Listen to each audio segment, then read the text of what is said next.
This is KUGAN CASSIUS for IFL TV, proudly sponsored by Everlast. We're in Nottingham here ahead of Woodconnon this week, live on the Zone. I'm joined by Mr. Frazer Clarke, who is now a 1-0 professional.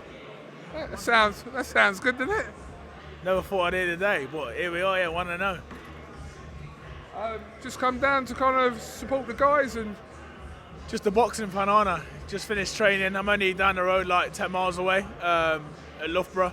So we just shot up, me and Kieran. Just want to see, we're interested in the fight, obviously, Conlan, Lee Ward, good fight. Boxing fans, just have a look how they're both looking. Interesting night. Right, let's talk about you. Obviously, after having your professional debut not too long ago, about 3 weeks ago, on the Khan Brook fight,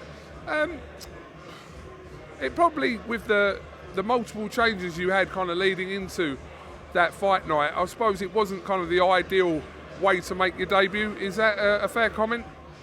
It was the right stage.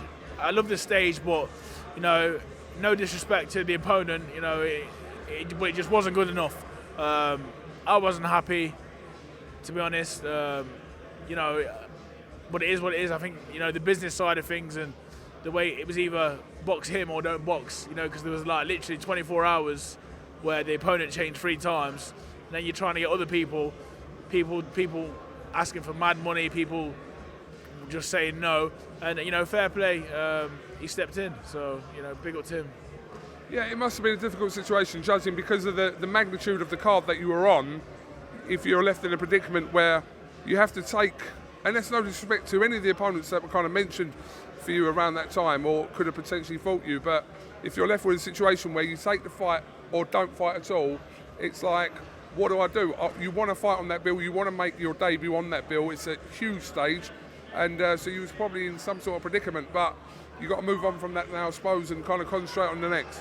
Yeah, the original opponents, there was a lot better. They had winning records. There were some good opponents there, former champions.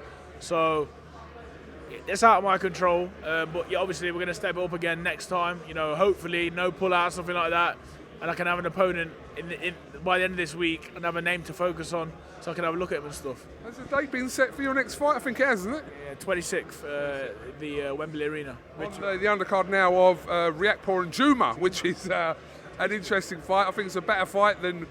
Listen, I like the fight between Lawal and Juma, but this fight now with Riakporhe and Juma is very interesting. Yeah, it's always good. You got Brit versus Brit, both from London.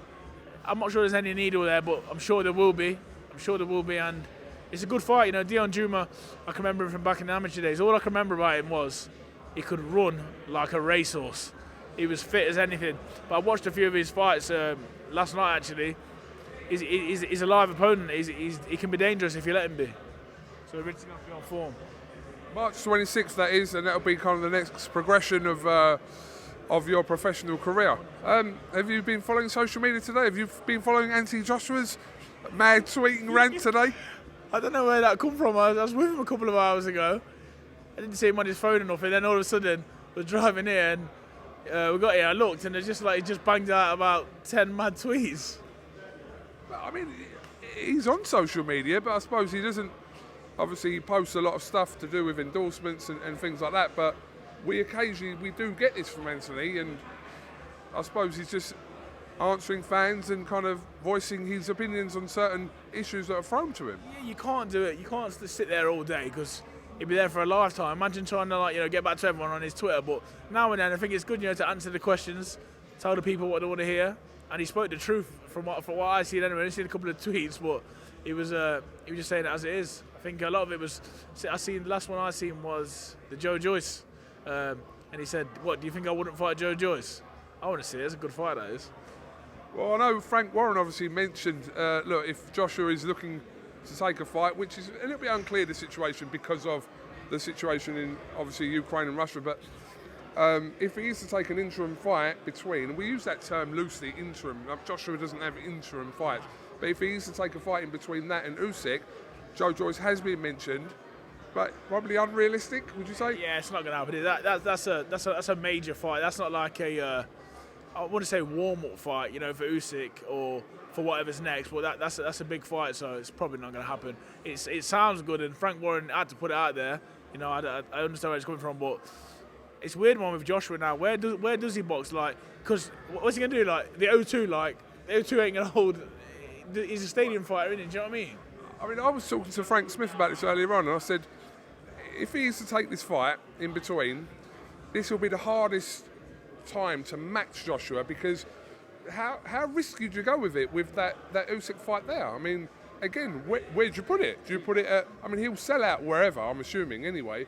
But do you go to the O2 like that 20,000 esque, or do you go to Tottenham? I don't know. It's interesting with these questions. I don't think he could do Tottenham, because obviously that was like a mega fight, 2 superstars, two great fighters. But also, who do you fight? Do you go a southpaw? Do you go an orthodox fighter? Who's in line? And it's a difficult situation to be in. See, Tottenham holds around 60,000. Don't forget, Joshua and what was originally Pulev, then changed to Takam, did 90k, between 80 and 90k at Cardiff. So whoever he fights, it could be a shout for a stadium anyway. Well, I just think there's no arena big enough for the demand. There were so many people disappointed because he's a stadium fighter, and it's as simple as that. We'll have to wait and see what happens. But Frazer, appreciate your time. We look forward to seeing your second professional fight on March 26th. Have you got anything else you'd like to add? I appreciate it, man. A lot of support from the first one, and just follow the journey and let's see where it heads. Thank you very much, mate.